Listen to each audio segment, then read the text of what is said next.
Hello and welcome to my bookshelf. Today I'll be giving you my spoiler-free review of A Stranger in the House by Shari Lapena. So the story begins with his husband coming home and first off, the door's unlocked, which is super unusual, right? And so he walks in and he goes into the kitchen and he sees that dinner has been started but just kind of stopped suddenly, and he's looking for his wife and he doesn't see her and she doesn't seem to be there, and he realizes that her phone is still there and her purse is still there, and the car is gone, and he's just really confused. He's like, what is going on? So he calls some of his wife's friends to kind of check in to see where his wife is. He's kind of freaking out, and then the police come and they tell him that his wife has been in a car accident. She's alive and everything, but she has amnesia,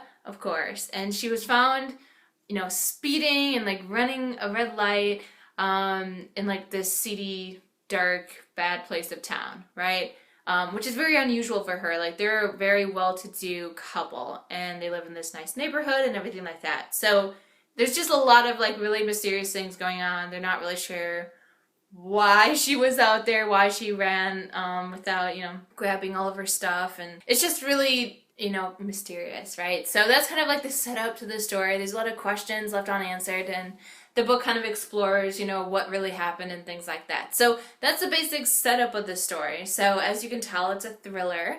All right, and with that, let's just jump into my ratings of the book. So the first rating is about the writing. And for me, I gave it 4 out of 5 stars for the writing. It is a thriller, which is not easy to do, and I think that everything just kind of slowly got developed over time, and we kept learning more and more things throughout the book, and I just thought that was done really well. Even to the last page, there was something new, some new information being given to us, and it was just done in a really interesting way, and I think it kept us engaged throughout the entire book. And it leaves you on a really interesting, unique note. Even when you think the story is completely wrapped up, it kind of leaves you wait, what? So that's done really well. But I would say that I took off a star because while looking back on it, and I will have to credit, so this book was the book for Spookathon. This was the book that they chose for everyone to read and have a discussion about. And after having watched that discussion video, it really helped make me realize that, on the first read, you don't necessarily notice these things, but once you start looking back, you'll realize that there are, some holes in the story. Not necessarily gaping holes, but it's not a perfectly told story in that sense. There are some issues with the story once you look back on it. So I had to take up a star for that. And honestly, that's just the problem with thrillers in general, because there is all this mystery and you start revealing things, and then it kind of makes the beginning of the story not as valid anymore once you know everything that's happening. It's a really tricky balance to have, is to have everything make sense and work even when you look back on it. It's not easy to do, and this kind of falls into that trap that most thrillers unfortunately fall into, but it was still an enjoyable thriller. So the writing was good, but it could have been better. Alright, so the next category is characters, and this is kind of another spot where the book falls a little flat for me, is the characters. I just feel like they weren't that developed. They kind of, they fit their roles pretty well, but I just felt like I didn't really know them that well. They just seemed kind of stereotypical in some senses. I mean, not completely, but they just seemed a little flat, and that was unfortunate. I really enjoy reading books that have really good characters, and I felt like there were some characters that were somewhat interesting, but we didn't necessarily get that much from them.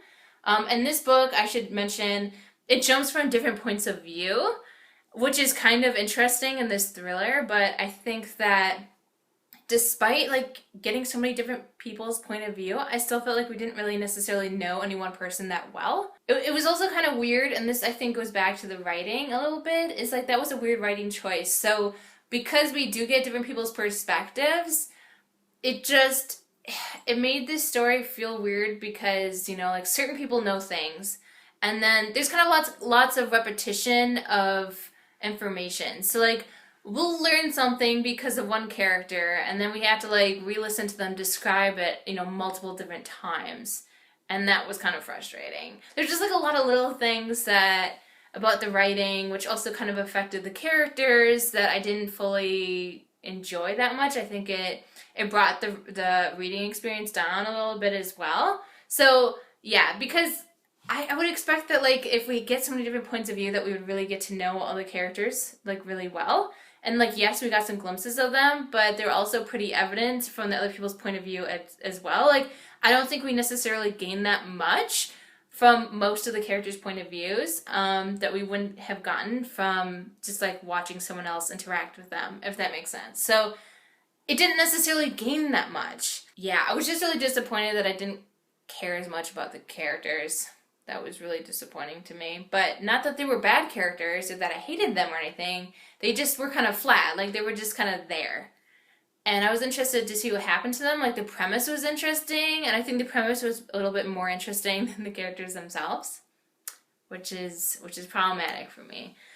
Moving right along, because of everything I've been talking about, the enjoyability was a bit low. So I gave it like a 3.5 stars. Like I was really, really stuck between 3 stars and 4 stars. I didn't know what to give it for enjoyability, and I decided to just go in the middle. I wanted to give it 4 stars because I did really enjoy it the first time I read it. It does have problems when you look back on it, but the first read is really enjoyable. So I wanted to give it 4 stars for that.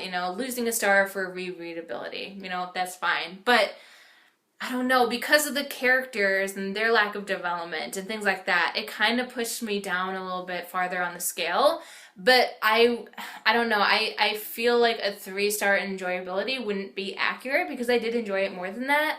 And again, I think the problems I had with the character were more evident once I looked back on it than necessarily while I was reading it. So I went with 3.5 stars for enjoyability. So it was good, but not great in that aspect.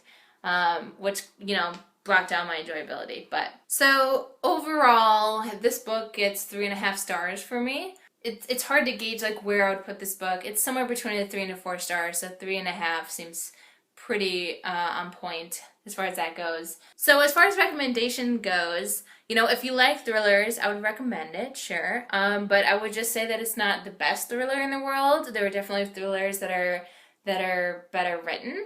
That are more well-rounded, but I don't think there's anything horrible about this book as far as a thriller goes. It just could have been a lot better, but it wasn't like bad. So yeah, it was a good book, but not amazing. Alright, and that is my spoiler-free review of A Stranger in the House by Shari Lapena. As always, I'd be curious to hear what your thoughts are on this book specifically. And I just want to, as always, thank you guys for watching this video, and until next time.